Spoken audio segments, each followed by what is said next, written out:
बड़ा मुल्क है। जी, जी। 1.4 अरब के लोग हैं। चीन में बहुत सारी खुशहाली आ गई है। तो बहुत बड़ी एक आप समझे कि मिडिल क्लास मार्केट है, जी। जिसमें अगर आप चीन के सिर्फ इंपोर्ट्स देखें एनुअल, 2.5 ट्रिलियन डॉलर की इंपोर्ट है।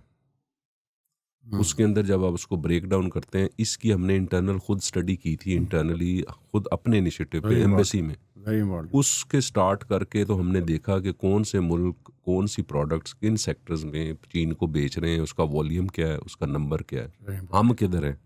उससे हमने ये जो मैं आपको बता रहा हूँ कि ये सेक्टर किधर से आए, हुँ, ये जो 21 सेक्टर्स जो हमने आइडेंटिफाई किए हैं एक साइंटिफिक तरीके से किए सही हैं। है, वेरी गुड।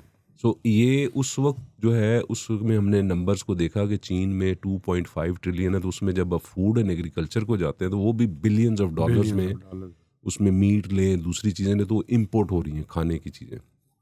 ऑल्दो उनकी नेशनल प्रायोरिटी है कि फूड सिक्योरिटी का जो ऑब्जेक्टिव है उसमें सेल्फ सफिशिएंसी की जाए, लेकिन चूंकि पॉपुलेशन बहुत बड़ी है तो सेल्फ सफिशिएंसी जो क्रिटिकल क्रॉप्स या खाने की चीज़ें हैं उसमें है। बिल्कुल है। मैं जिस चीज़ की बात कर वो रहा हूँ वैल्यू वो एडेड की वैल्यू है, एडेड, प्रोसेस की है और वो कोई एग्जैक्टली। और उसमें चूंकि लोगों के जो अब कुव्वत खरीद है वो बढ़ गई हुई है, उनकी परचेजिंग पावर बहुत बच्चे, और फिर बहुत टेस्ट्स डेवलप हो गए। टेस्ट डेवलप हो गया। दिस इज़ वेयर जो हमारा जो है ना, ये हमारे पास जो हमारे पास है मौसमों का 4 मौसम, बहुत उसके अंदर फिर जो डाइवर्सिटी है क्लाइमेट के अलावा ज़मीन की ज़रखेज़ी है। बहुत ज़्यादा है।